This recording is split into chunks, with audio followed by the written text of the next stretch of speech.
Boa tarde, Lucas. Muito obrigado pela apresentação. Agradeço também os nossos 27 participantes presentes.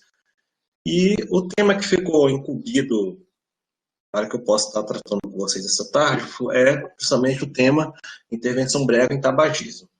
É o que você deve saber. Mas é claro que eu não vou somente me atentar na intervenção breve, a gente vai avançar um pouquinho, né, no que diz respeito ao próprio tratamento do tabagismo. Eu vou estar fechando a minha janela e expandindo aqui a apresentação para vocês.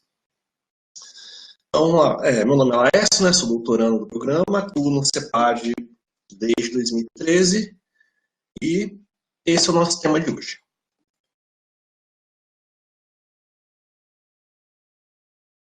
Aqui é somente uma breve apresentação e também destacar nossas parcerias, né, que é o IFES, o Governo Federal, a IBCE, o Hospital Universitário e o UFES e Telesaúde Brasil. Primeiramente, um breve histórico do tabaco, né, ou do uso do tabaco, ou o uso do tabaco em si. Primeiramente, a gente tem que ter uma noção que o uso do tabaco já data, né, desde muito tempo.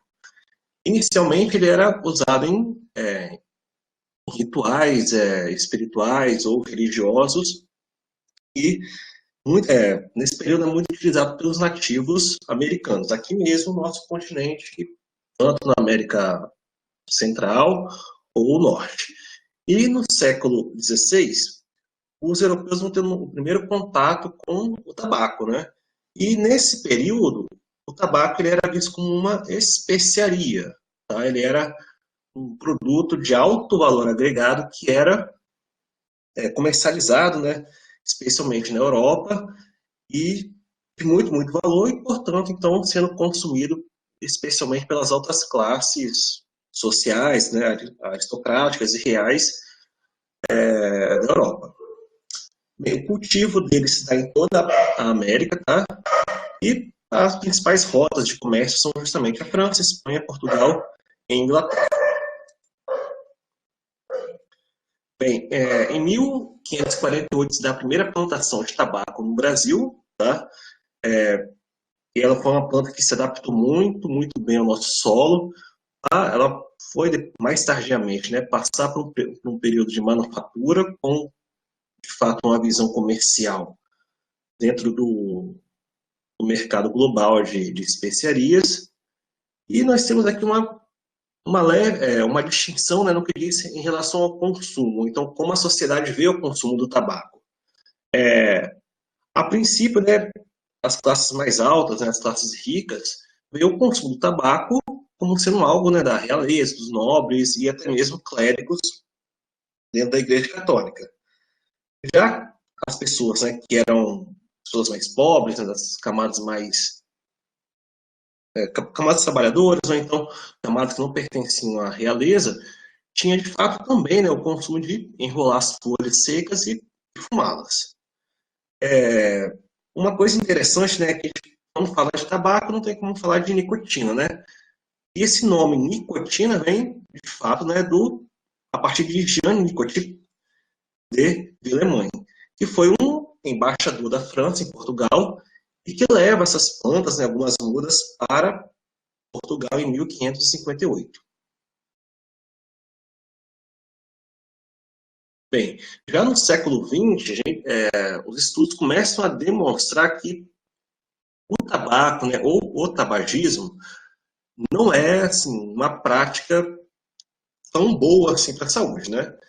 Eu falo tão boa para a saúde porque nesse momento ainda tem algumas discussões se o tabaco ele de fato era realmente mal ou ruim. Em grande medida porque existe uma demanda para o comércio ainda até atualmente muito grande pelo tabaco. Mas a partir do momento em que começar a se observar, né, especialmente em países desenvolvidos como os Estados Unidos e Inglaterra, começaram a ter uma massiva campanha de desestímulo ao consumo do tabaco. E o resultado dessa política, né, de diminuição do consumo, de fato, foi bem expressiva. conseguiram, né, diminuir o consumo do tabaco. Entretanto, o que a gente vê é que, em alguns países, ainda nós temos uma relação econômica com o tabaco, né? Então, em alguns países, o que nós teremos, né? Classes econômicas de alto poder aquisitivo realizam um baixo consumo do tabaco, tá? Justamente porque possuem mais acesso à informação em relação aos malefícios do hábito do tabagismo. Já em relação às minorias étnicas e classes menos favorecidas, nós ainda temos uma grande prevalência do consumo do tabaco e, por consequência, também teremos os malefícios, né, em maior prevalência justamente dessas classes. Bem, o tabaco, né, a gente não pode deixar de destacar, é uma planta, oriunda da Solanacea, é um gênero do gênero Nicotiana. As formas de consumo se dão das mais diversas maneiras, né, como o próprio cigarro, que é apenas um dispositivo de liberação da nicotina, o charuto, o cachimbo, ou também, né, o famoso rapé, que seria uma forma de inalar o tabaco. E também outras formas que fazem menção a você mascar o tabaco, né, mascar as folhas de tabaco. Em relação à prevalência do tabaco no Brasil, nós temos aqui os últimos dados pela Organização Mundial da Saúde, e nós temos que cerca de 15,1% de pessoas fazem uso diário do tabaco. Aqui é uma representação, né, gráfica da folha do tabaco. Até um tempo atrás era muito comum encontrar em casas, né, o quintal de pessoas era bastante comum mesmo. Uma outra variedade é nicotina do tabaco, né, muito mais consumida no Ocidente. Há bastante tempo atrás, ela era usada, né, não somente para fins tabagísticos, né, que seria fumar as folhas de tabaco, mas também ela era usada, né, de fato, como uma planta medicinal e muito utilizada para tratamento da enxaqueca, disenteria, cólica, difteria, nefrite e outros males.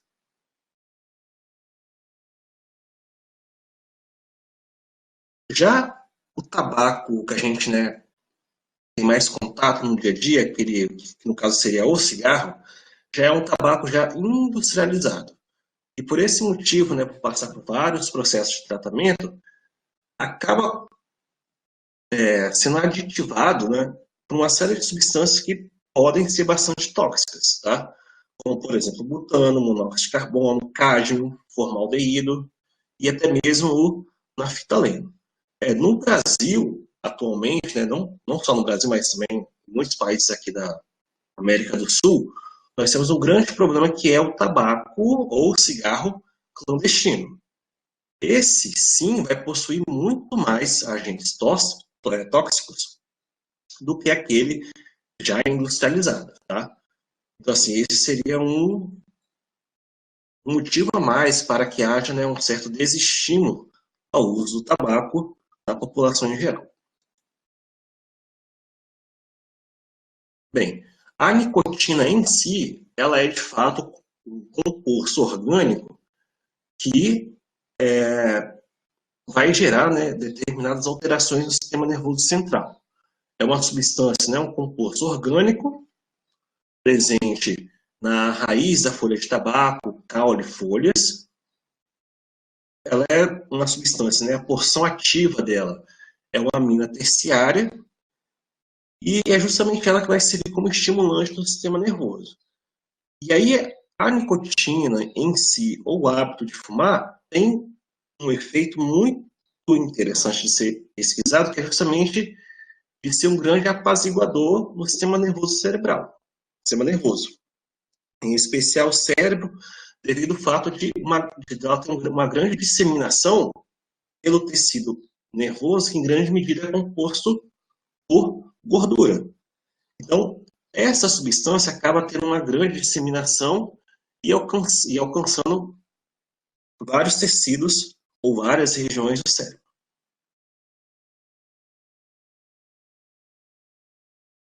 Bem, a sua ação, né, ela é um agonista sobre receptores de acetilcolina, do sistema nervoso colinérgico, por isso que ela é uma substância estimulante do sistema nervoso central, tá? Tem um pico de ação de 15 segundos até atingir o sistema nervoso, e o seu metabolismo, cerca de 25% da nicotina inalada, consegue chegar até a corrente sanguínea e possui uma meia-vida de cerca de 2 horas, tá? Então, assim, é uma substância que ela consegue atingir muito rapidamente a corrente sanguínea e possui um curto período de meia-vida. É por isso que é muito comum o fumante em um estágio mais avançado de dependência química fazer o uso de vários cigarros ao dia. Em grande medida, ele tem que manter, de certa forma, uma concentração constante de nicotina na corrente sanguínea para que ela possa ter, né, o efeito duradouro e constante durante o dia. Bem, a nicotina é capaz de liberar uma série de neurotransmissores no sistema nervoso central e por isso que acaba sendo, de certa forma, prazeroso o hábito de fumar para aqueles que são tabagistas ao longo do tempo, né? Bastante tempo fumando, essa pessoa tem um grande prazer e satisfação devido justamente a essa grande quantidade de neurotransmissores. Então, os principais são a dopamina, né? Que é responsável pelo prazer, diminuição do apetite, e também é responsável pela, pela adição, ou aquisição, ou desenvolvimento da dependência química em relação ao cigarro. A norepinefrina, que vai dar uma sensação, um estímulo, que vai gerar um estado de alerta e também diminuição do apetite. Isso aqui é muito comum em fumantes. Vocês percebem que fumantes não possuem tanta fome, ou então quando a pessoa para de fumar, a gente logo percebe que o apetite dela volta, ela começa até mesmo a ganhar, né, peso, massa corporal. A acetilcolina é um outro neurotransmissor responsável pela melhora da cognição, tá? Vasopressina também é um neurotransmissor que possui a capacidade de conferir uma melhora na memória. Serotonina, que tem a capacidade de melhorar o humor da pessoa e também tem a função de diminuir o apetite e também ela possui um alívio na síndrome da abstinência. Logo, a serotonina que tem essa capacidade de gerar uma sensação de recompensa no indivíduo, tá? A beta-endorfina, redução da ansiedade e tensão. Glutamato, que também é uma substância, possui a capacidade de conferir uma melhora na memória. E um outro neurotransmissor famoso, que é o GABA, que promove uma redução da ansiedade, tá? E da tensão. Então, vocês podem ver que uma única substância é capaz de gerar toda essa cascata de liberação de neurotransmissores, e isso acaba fazendo com que o cigarro seja, né, cigarro ou a nicotina, né, em si, seja um grande apaziguador do sistema nervoso central. Então, é por isso que o cigarro ou o tabagismo, ou a nicotina, é uma substância de alto poder de gerar dependência.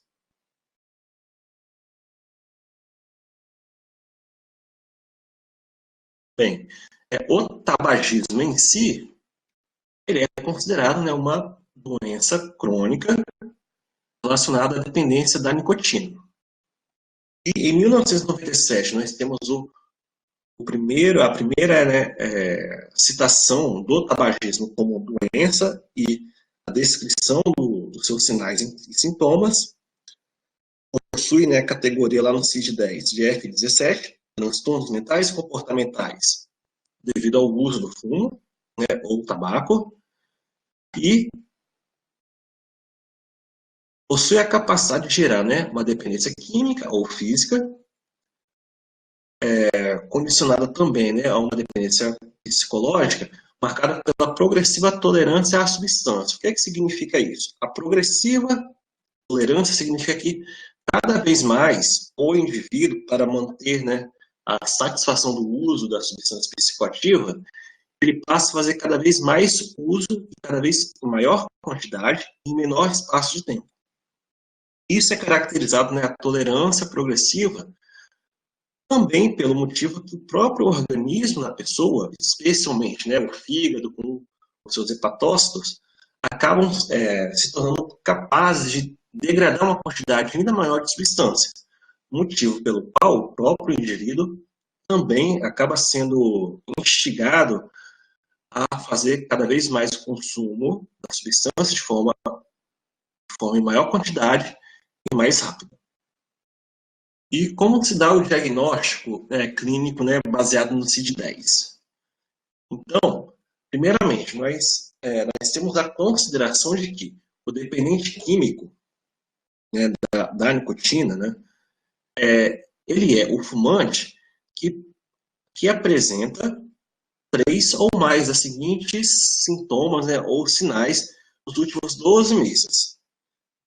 Então, o primeiro deles é forte desejo ou compulsão para consumir a substância, talvez seja, né, a principal característica daquilo que seria, né, uma dependência química da nicotina, ou de qualquer outra substância psicoativa, dificuldade de controlar o uso, surgimento de reações físicas devido ao estado de abstinência fisiológica da droga, necessidade de doses crescentes, essa daqui também é talvez uma das principais características também, muito presente também em outras dependências químicas, de outras substâncias, abandono progressivo de outros prazeres, aumento da quantidade de tempo necessário a se recuperar dos seus efeitos e persistência do uso da substância, né, no caso da nicotina, apesar da evidência clara de suas consequências nocivas à saúde.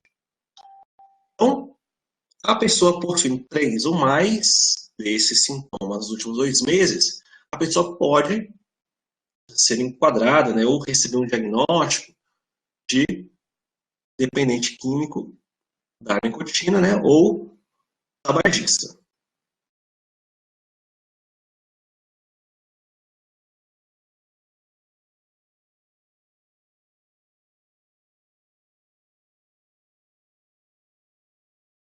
E além do F17, nós temos outras categorias mais específicas da manifestação da dependência química em pacientes. Então, o F17.0, né, seria transtornos mentais e comportamentais devido ao uso do fumo, ou, né, nesse caso aqui, intoxicação aguda. O F171, transtornos mentais e comportamentais devido ao uso do fumo, são, né, bem parecidas, mas no primeiro caso nós temos uma intoxicação aguda.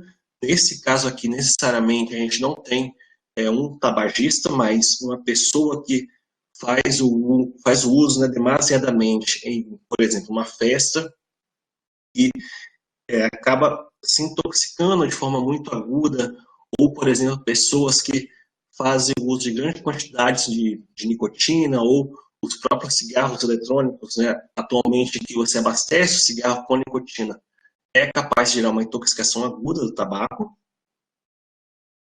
Já o F, né, 171, é relacionado ao uso mais prolongado do tabaco, em especial aquelas pessoas que fazem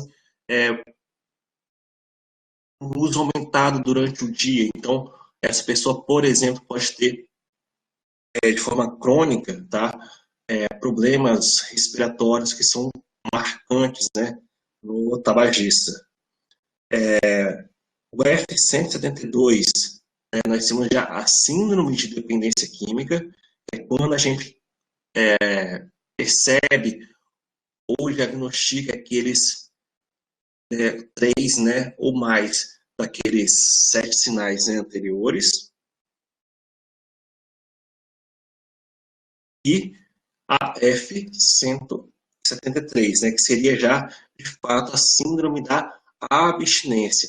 Lembrando que síndrome da abstinência é quando a pessoa manifesta sinais, tá, após a retirada, tá, da substância ou quando se cessa o uso da substância psicoativa, que aqui no nosso caso é o tabaco. Bem, uma outra também definição que de tabagismo que pode ser adotada, né, pelos profissionais de saúde vem da OPAS, né, que vai definir que o fumante é aquele que fuma ou faz uso superior ou igual a 100 cigarros ou a 5 maços, né, em toda a sua vida e que continua fumando atualmente, de forma diária. Isso é importante por quê? Porque nós temos aquelas pessoas que fazem o uso do cigarro de forma eventual. Tá? Às vezes é numa festa, ou então às vezes é quando está com os amigos, ou então às vezes quando somente está bebendo. Então essas pessoas não seriam em si tabagistas, né, ou fumantes.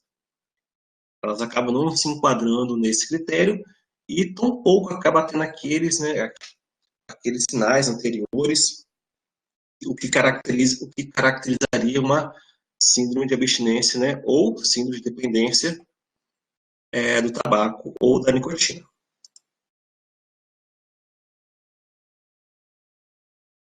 Bem, já aquela pessoa que faz uso eventual, às vezes a pessoa se pergunta, né, será que eu sou tabagista? Então nós temos aqui a seguinte definição, né, o fumante atual, né, é aquele que usou pelo menos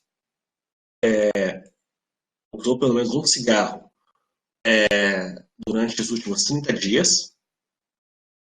O fumante regular é aquele que apenas tem uma relação de experimentação com o tabaco, tá? Então, o tabaco para a dependência é aquele que vai fazer o uso de durante a sua vida inteira. E o ex-tabagista, né, que é aquele que parou de fumar há um mês. E os não fumantes, né, nunca fumam ou nunca fumaram, né, ou então faz um baixo ou pequeno uso durante um mês. Então a gente não tem o uso progressivo da substância, né, ou do cigarro ou do tabaco. É uma pessoa que experimenta, mas não mantém o uso constante.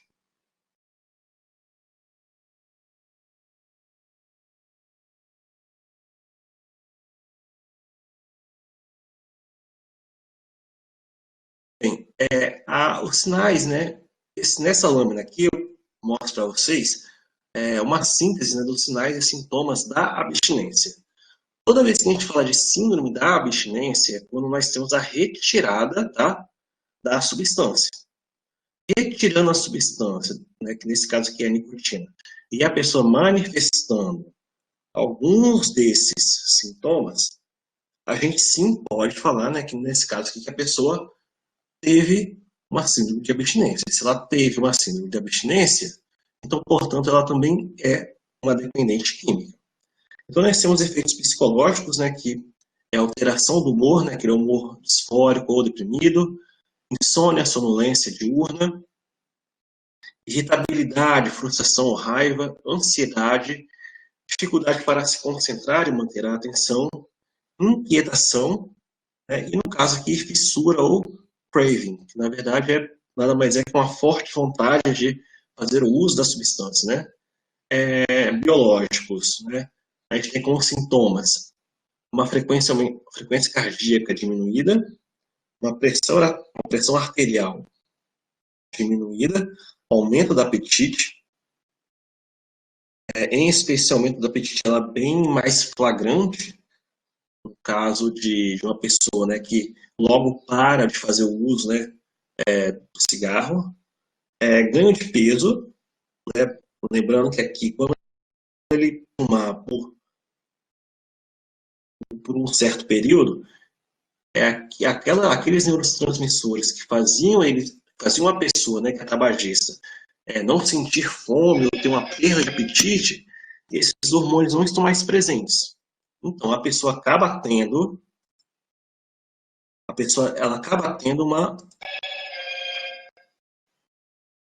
um ganho de apetite, né? Por consequência, um ganho de peso corporal, massa corporal. É comum em alguns casos mais graves a pessoa manifestar falta de coordenação motora e tremores, tá? Aí nós temos dor aqui, uma manifestação social, relacionamento social instável em consequência, né, do estado ansioso.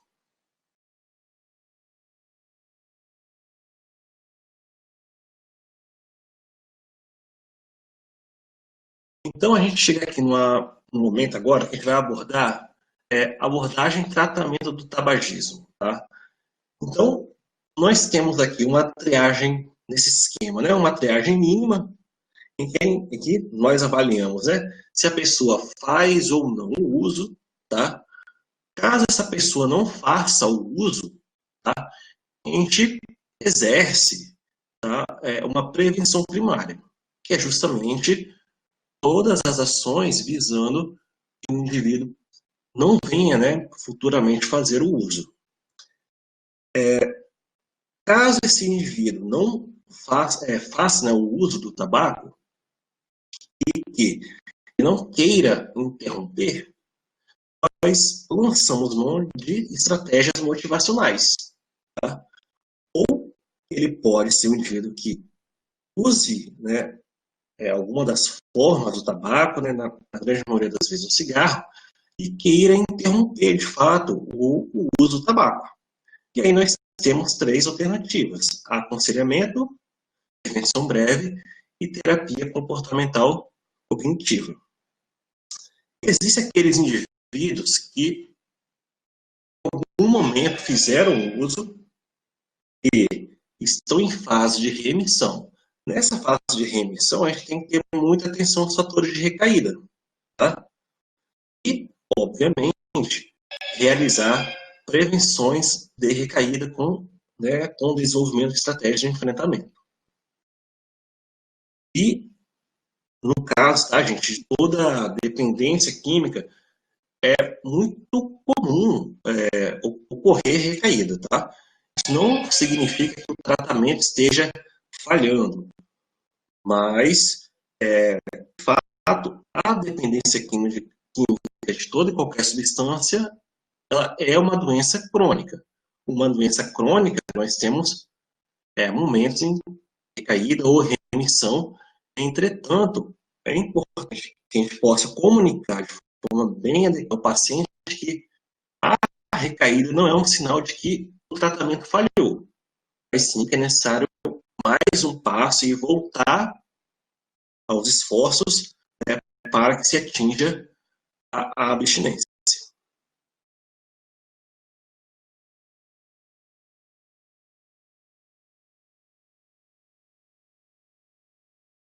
É, Durante o processo de abordagem e tratamento do tabagismo, caso a pessoa faça o uso, existe um instrumento chamado de Fagerson, que é um instrumento criado para ser aplicado a pessoas que fazem o uso, né, ou ex-tabagistas ou tabagistas eventuais, nos permite fazer uma avaliação breve e rápida. Lembro também que esse questionário de Fagerson, ele não te dá um diagnóstico, mas ele te permite uma avaliação da pessoa que faz o uso do tabaco. E ele é composto de 6 perguntas e a cada tipo de resposta nós temos uma pontuação. E ao final dessa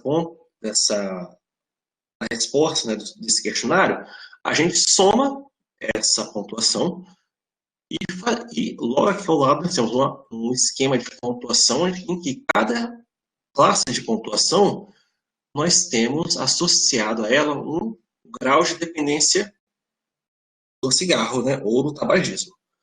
Então, a gente pode classificar o hábito do tabagismo, né, em 5 estágios: muito baixo, baixo, médio, elevado e muito elevado. Obviamente que cada um, né, dessas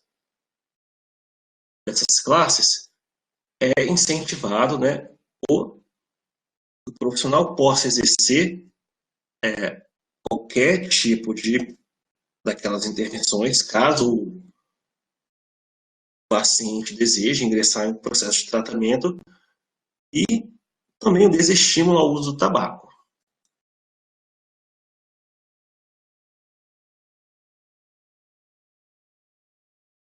Já para aqueles pacientes que são ex-tabagistas, né, ou estão em fase de parar o hábito, né, de fumar, nós temos aqueles fatores que promovem a recaída.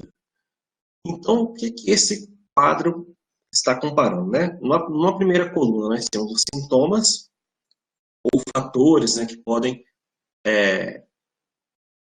precipitar em uma recaída em relação ao cigarro, a duração em que esse sintoma geralmente, né, se manifesta. E na terceira coluna, a gente tem aqui um tratamento que é com a reposição da nicotina. Está disponibilizado no SUS, ou em forma de tabletes, ou adesivos, tá? Muito utilizado e que vem tendo bons resultados. E aqui, se esse fator ele foi de recaída ou não. Então, todos esses pacientes foram expostos, né, ao, ao tratamento de reposição de nicotina. Alguns desses sintomas foram muito importantes para decidir se houve ou não recaída, né, do hábito do tabaco, né, o hábito do tabagismo. Entre eles, em especial, nós tivemos a depressão, tá, que se manteve como um fator de recaída, e a fissura. Então, na grande maioria desses sintomas, eles foram reduzidos pelo tratamento, nós tivemos uma redução dessa manifestação. Entretanto, depressão e ansiedade se mantiveram como fatores de recaída. Então, também é importante, durante o tratamento, nós que somos profissionais de saúde, estarmos atentos a sinais e sintomas de depressão, né, ou forte vontade de realizar o uso do tabaco. Em grande medida, também, é por isso que alguns pacientes fazem uso de antidepressivos durante o tratamento. Não é algo esquisito, é bem comum.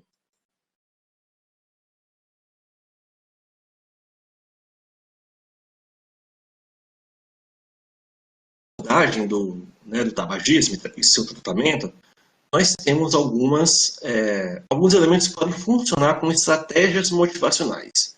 Elas são importantes para manter, de fato, a pessoa abstinente, né, do cigarro, ou até mesmo importantes para iniciar um processo de tratamento ou de reflexão sobre a sua condição de saúde, né, e como um cigarro pode fazer mal ou prejudicar e trazer danos à sua saúde física. Então, essas estratégias motivacionais, né, ou recompensas ou vantagens, a gente sempre trabalha no sentido de fato de fazer a pessoa sentir. Então, recompensa, né? O que a pessoa ganharia como recompensa caso ela parasse de fumar? Então, a melhora da saúde, né? E, do outro lado, em contraposição, nós temos os riscos e desvantagens. Então, sempre vale a pena a gente estabelecer com o paciente essa relação de vantagem ou recompensa, riscos ou desvantagens. E aí, talvez, a forma mais eficiente é, de fato, a gente trabalhar com o custo real.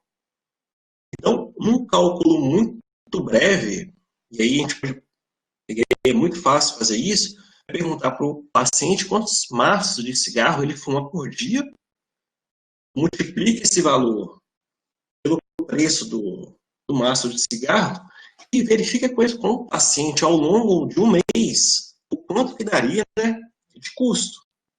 Então, por exemplo, se um paciente ele faz, sei lá, vamos supor que um médio de cigarro custa R$ 5, vezes 4, somente sei lá, em 2 semanas ou em 5 vezes que ele faça o uso do cigarro, ele estaria gastando em torno de R$ 20. Então, será que em um mês, quanto é que seria o custo de manter o hábito do tabagismo? E caso se ele parasse, qual seria a vantagem que ele teria, né, tendo esse dinheiro em mãos ou economizando? Geralmente isso causa assim, um certo espanto ao paciente, porque agora ele tem alguém que faça ele refletir de fato sobre o uso do cigarro e alguém que ele pode estabelecer uma relação motivacional que possa de fato fazer ele repensar o seu hábito e assumir novos hábitos saudáveis que possam fazer com que ele pare de fumar ou na impossibilidade, né, de parar de fumar, nos reduzir o seu consumo. Bem eficiente essa estratégia de trabalhar com o custo do cigarro. E, na grande maioria das vezes, de fato, o custo é bem alto.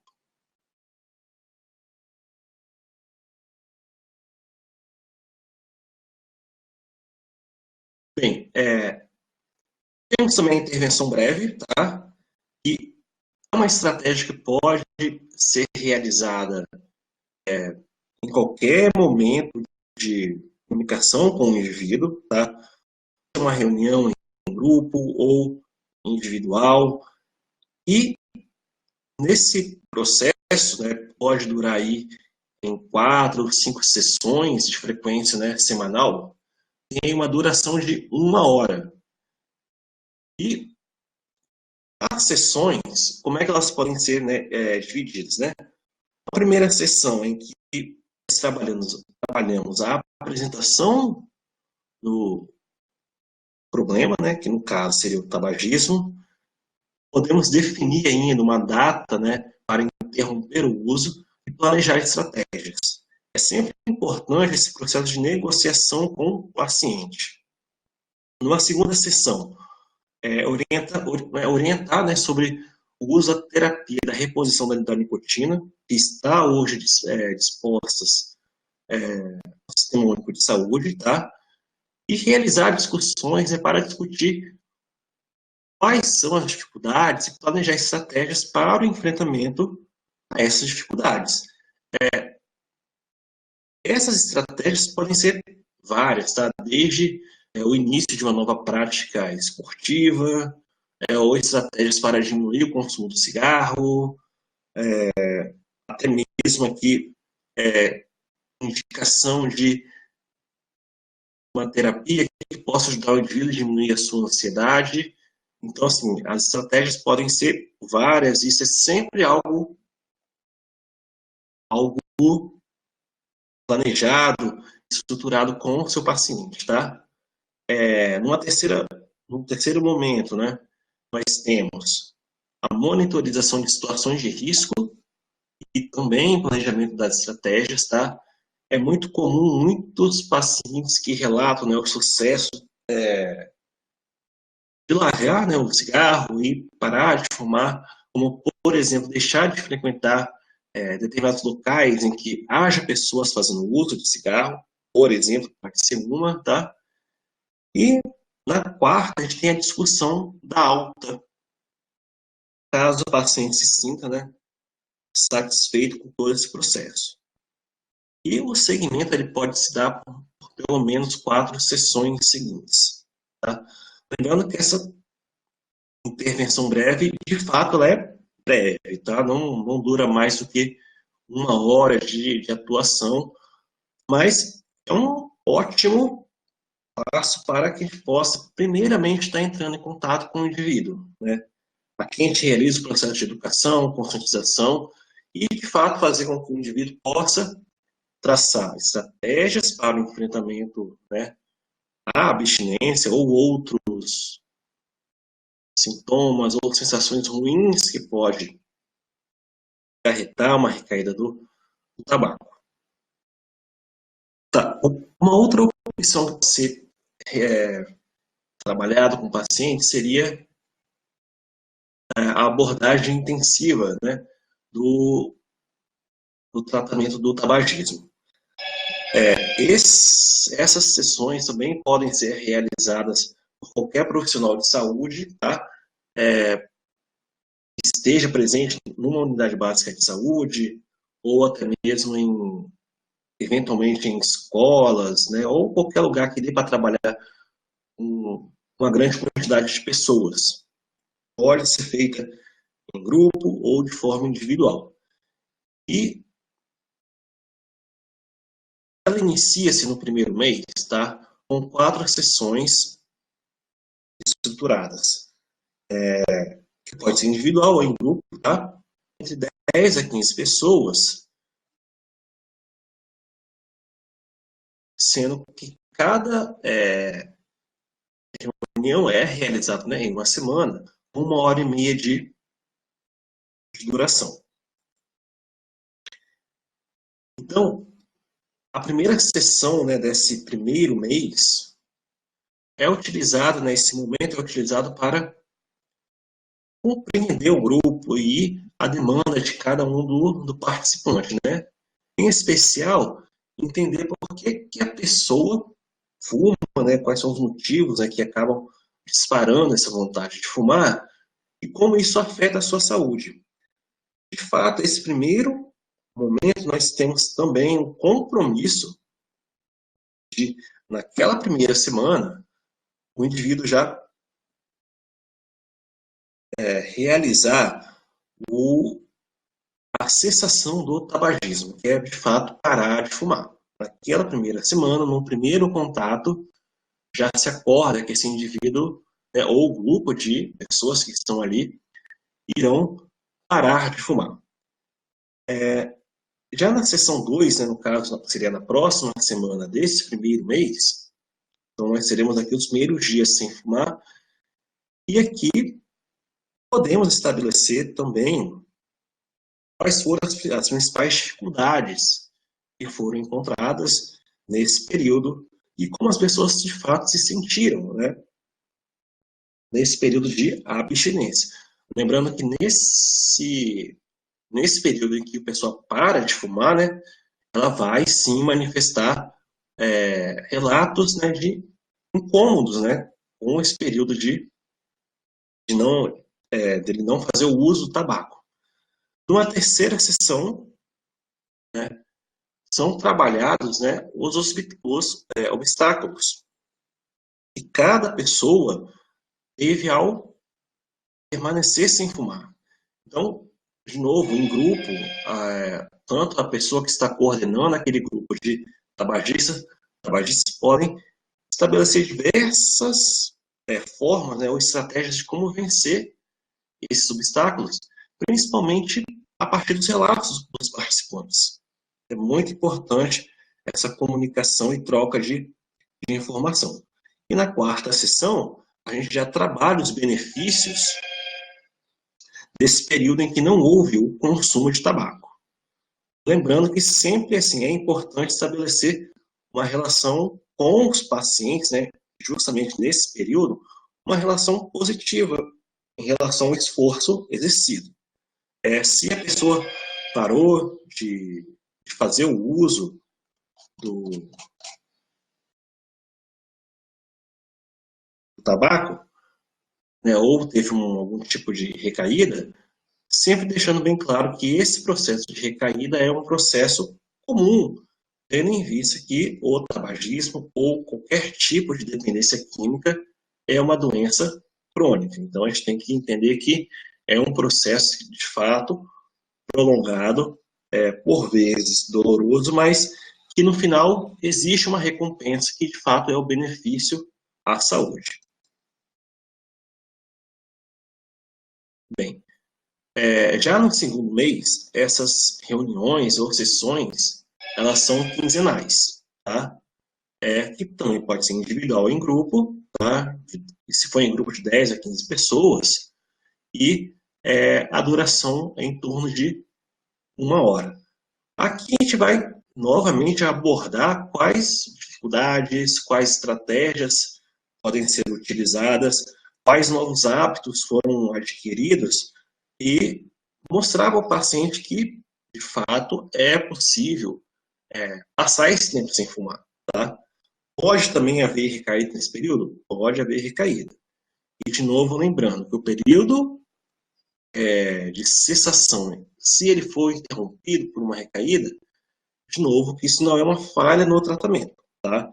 E que esse paciente não deve parar com seus esforços, e sim continuar nesse tratamento, nessa caminhada que, de fato, sim, é longa. E sem... uma coisa que a gente não pode passar para o nosso paciente é que esse período vai ser um período leve, ou que vai ser um período em que ele não terá que se esforçar tanto. Sim, vai ser com muito esforço, com muita atenção, e deixar claro que os profissionais de saúde estão, de fato, abertos ou disponíveis para uma reunião ou atendimento mais especializado.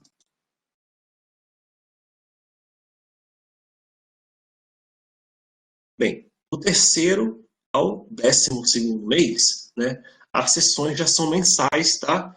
E aqui, durante todo esse período, será sempre para verificar a manutenção da abstinência, né? Esse período em que a pessoa deixa de fazer o uso do tabaco. Também pode ser individual ou em grupo, e também com uma duração de 1 hora.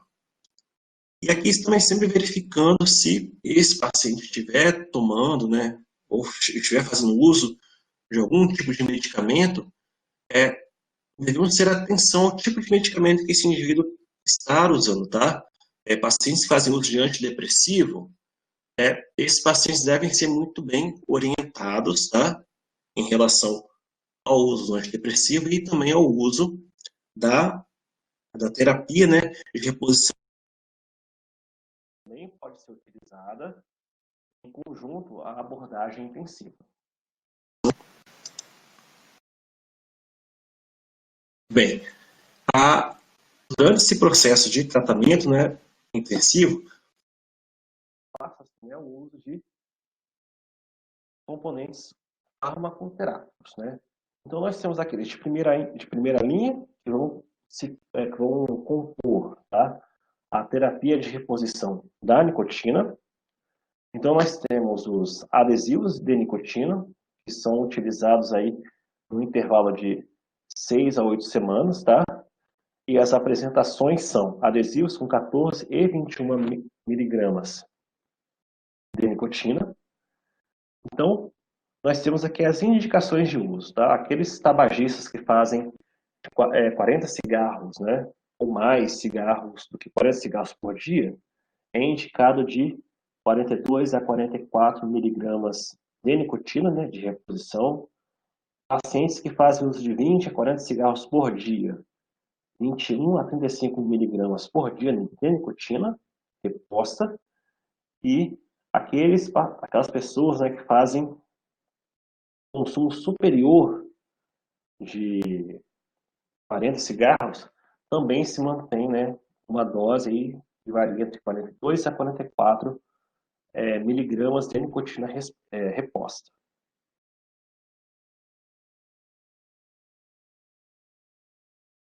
Também nós temos a goma de mascar, né, que é como se fosse um chiclete, na verdade, né? Também, né, tem um período de uso de 8 a 12 semanas, tá? Os tabletes, né, vêm com 2 miligramas de nicotina e o uso inicial varia de 10 a 30 tabletes por dia.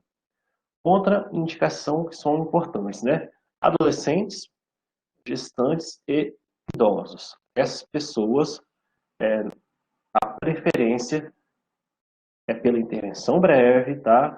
É pelas estratégias motivacionais que podemos está realizando com esses grupos específicos, em grande medida porque a nicotina pode trazer alterações, né, na pressão arterial desses indivíduos. Já em relação aos adolescentes e gestantes, tá? Temos uma preocupação de que o uso da nicotina de forma contínua também pode gerar.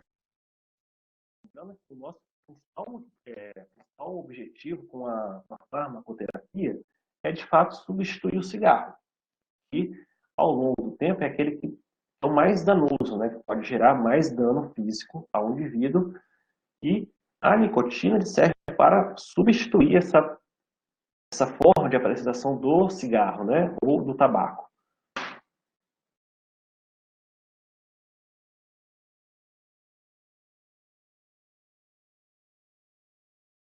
Bem, também nós temos medicamentos como a bupropiona, tá? Que é utilizado para casos, né, que a pessoa tem uma forte ansiedade ou depressão, tá? 150 miligramas 3 vezes por dia, né? Ou então 300 miligramas de bupropiona, tá? 8 horas entre doses, por 7 semanas, tá? Não ultrapassando esse período. Algumas contraindicações. Existem pessoas que podem relatar má reações, né, ou reações não tão boas com o uso da bupropiona. Alguns estudos vêm associando a bupropiona a relatos de casos de suicídio. Então, sempre que for utilizado um psicofármaco, sempre estar analisando se esse indivíduo tem ou não ideações suicidas. É bem importante isso. A farmacoterapia de segunda linha seria a nortriptilina, 75 miligramas ao dia, tá? Ou indo até 100 miligramas ao dia no intervalo de 8 a 12 semanas, e a clonidina, 0,1 miligrama ou 0,75 por dia durante 3 semanas. Tá? Esses medicamentos vão aliviar determinados sintomas de ansiedade ou depressão, tá? Que podem levar o indivíduo a ter uma recaída. E eles podem ou não estar presentes, juntamente, né, com o uso da nicotina, e bem como as outras ações de intervenção breve, tá? E a terapia de abordagem intensiva, como nós vimos alguns slides atrás. Bem, aqui segue algumas referências, tá, que eu utilizei no meu trabalho. E no momento, tá, agradeço a participação e a presença de todos. Caso queiram entrar em contato conosco, segue os contatos. Muito obrigado.